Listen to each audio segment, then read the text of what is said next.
নমস্কাৰ মোৰ মৰমৰ প্ৰিয় গাহৰি পালক বন্ধু বান্ধৱী দদাই খৰি ভাইটি ভণ্টিসকল আপোনালোক সকলোকে মোৰ নল ব্লগ ত্ৰিপুল ওৱানৰ তৰফৰ পৰা আন্তৰিক ধন্যবাদ জ্ঞাপন কৰিছোঁ। বৰ্তমান মই ভালে আছোঁ, আশা কৰিছোঁ আপোনালোক সকলোৱে ভালে আছে।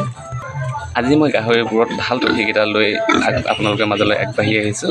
টপিকটো আলোচনা কৰাৰ আগতে মই বেলেগ অন্য এটা কথা আপোনালোকৰ মাজত শ্বেয়াৰ কৰিব বিচাৰিছোঁ।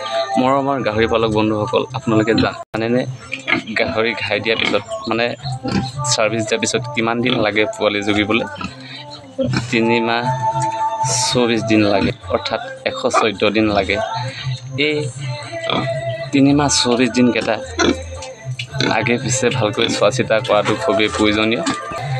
জনাসকলে জানে আজি গাহৰিজনী পোৱালি জগিবনে নজগে, মাকে ইংগিত এটা দিয়ে। সেই জেং বিচৰাৰ উপৰিও আৰু এটা এক্সট্ৰাকৈ ইংগিত দিয়ে। সেই ইংগিতটোৰ বিষয়ে আপোনালোকে জানেনে? যদি নাজানে, জানিবলৈ ইচ্ছা যদি কৰে তেনেহ'লে মোক কমেণ্টত লিখিব। মই আকৌ এটা ব্লগ ভিডিঅ' বনাই আপোনালোকৰ মাজত শ্বেয়াৰ কৰিম। আৰু পোৱালি জগাৰ লগে লগে ফটা কোমল কাপোৰ লৈ জিভাখন মুখখন ভালকৈ মুচি দিব লাগে, নতুবা মুখৰ ভিতৰত লাগি থকা লেতেৰা বিজল সেই পানীবোৰ পেটৰ ভিতৰলৈ গুচি গ'লে কি হ'ব পাৰে? কফ সৃষ্টি হ'ব পাৰে আৰু কাহ মানে এইটো আৰু কফ সৃষ্টি হ'ব পাৰে। গতিকে লৈ মুখখনত ভালকৈ কোমল ফটা কাপোৰলৈ ভালকৈ মুচি দিলে এটা কফ সৃষ্টি নহয়। আৰু এটা কথা, পোৱালি জগাৰ পিছত কিন্তু পোৱালিবোৰৰ দাঁত কাটিব, নহ'লে আপোনালোকে বিপদত পৰিব পাৰে। গাখীৰ খাওঁতে, টনা যোৱা কৰোঁতে মাকৰ স্তনত কামুৰি ঘাঁহ লগাই দিয়ে। পোৱালি জগাৰ 2-3 ঘণ্টাৰ পিছতে পাৰিলে দাঁত কাটিবলৈ চেষ্টা কৰিব লাগে, নহ'লে পোৱালিবোৰ অলপ কষ্ট পায়গৈ দাঁত কাটিলে। গতিকে লৈ 2 আৰু 3 ঘণ্টাৰ ভিতৰতে যদি দাঁতকেইটা কাটি দিব পাৰে তেনেহ'লে পোৱালিবোৰে কষ্ট নাপায়। আজি মই এই ভিডিঅ'টো প্ৰস্তুত কৰা মূল কাৰণটোৱে হৈছে গাভিনী গাহৰি পোৱালি জগা আগমুহূৰ্তত কি সাৱধানতা অৱলম্বন কৰিব লাগে তাৰ ওপৰতে গাভিনী গাহৰি পোৱালি জগা আগমুহূৰ্তত কি সাৱধানতা অৱলম্বন কৰিব লাগে তাৰ ওপৰত আলোচনা কৰিবলৈ এই ভিডিঅ'টো প্ৰস্তুত কৰিছোঁ।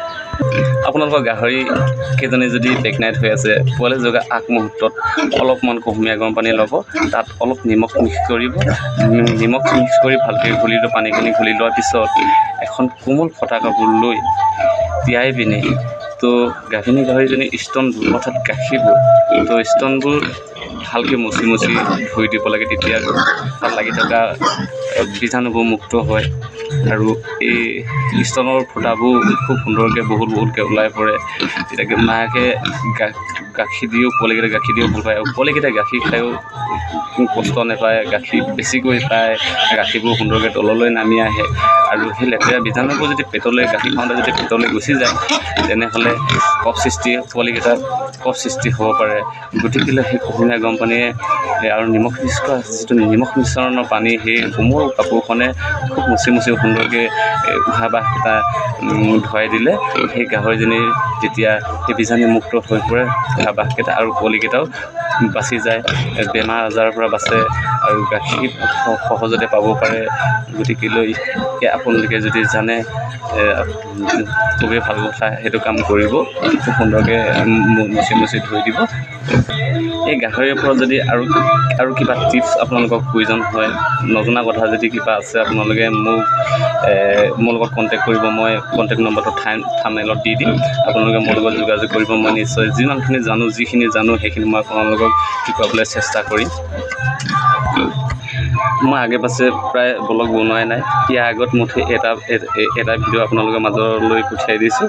সেই ভিডিঅ'টো আজি 6 মাহৰ আগত তৈয়াৰ কৰা, কিন্তু মই খুবেই জাহা বেয়া চাগে ব্লগটো বনালোঁ। খুব কপি যায়, বহুখন ব্লগ বনাব নাজানো, আগে পাছে বনাই পোৱা নাই। গতিকে ভয়ে সেই ব্লগটো বনাইছিলোঁ, ভাল নহ'লে কাৰণে আপোনালোকৰ মাজলৈ শ্বেয়াৰ কৰা নাছিলোঁ।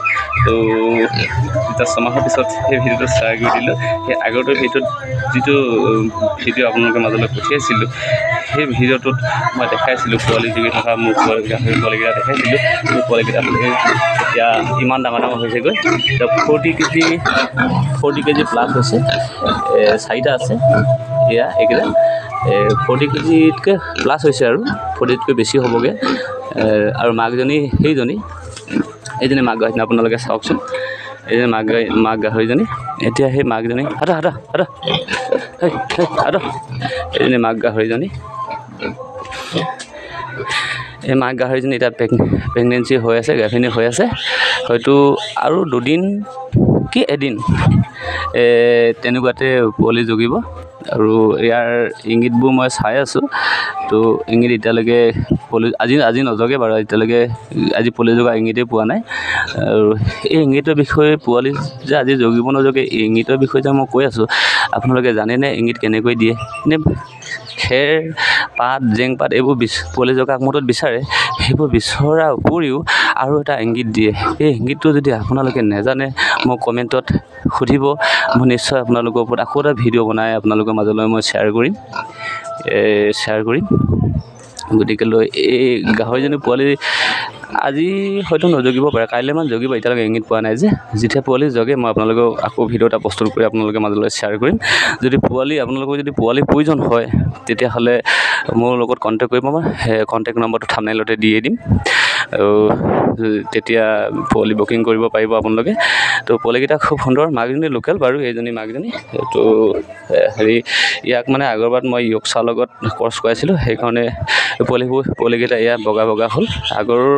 প্ৰথমবাৰ জগোতে মোৰ 6টা পোৱালি দিছিল, কিন্তু তাৰ ভিতৰতে 2টা মৰিলে, মৰাকে ওলালে মাকৰ ভিতৰৰ পৰা। বাকী 4টা ভালকৈ পাইছিলোঁ। এই 4টাৰ ভিতৰতে ইমান ডাঙৰ হৈছে। আৰু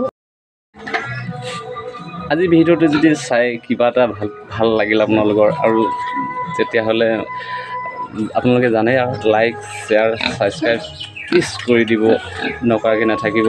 মই আৰু লগতে কমেণ্টো কৰিব, তেতিয়া মই ভিডিঅ' বনাই ব্লগ বনাই ভাল পাওঁ, সাহস পাওঁ, প্ৰেৰণা পাওঁ। আপোনালোকৰ মাজত মই আৰু গাহৰিৰ বিষয়ে উপকাৰিতাৰ বিষয়ে সুন্দৰ উপকাৰিতাৰ বিষয়ে লৈ আপোনালোকৰ মাজলৈ আগবাঢ়ি আহিম। আপোনালোকে মোক ফ'ল' কৰি থাকিব। আপোনালোকে লাইক শ্বেয়াৰ ছাবস্ক্ৰাইব কিন্তু নকৰাকৈ নাথাকিব, তেতিয়া মই যিকোনো ভিডিঅ' প্ৰস্তুত কৰিলে আপোনালোকৰ আগতীয়াকৈ পাই যাব আপোনালোকে। গতিকেলৈ আজিলৈ সকলো দাদা বাইদেউ বন্ধু বান্ধৱী সকলোকে মোৰ ফালৰ পৰা বাই বাই।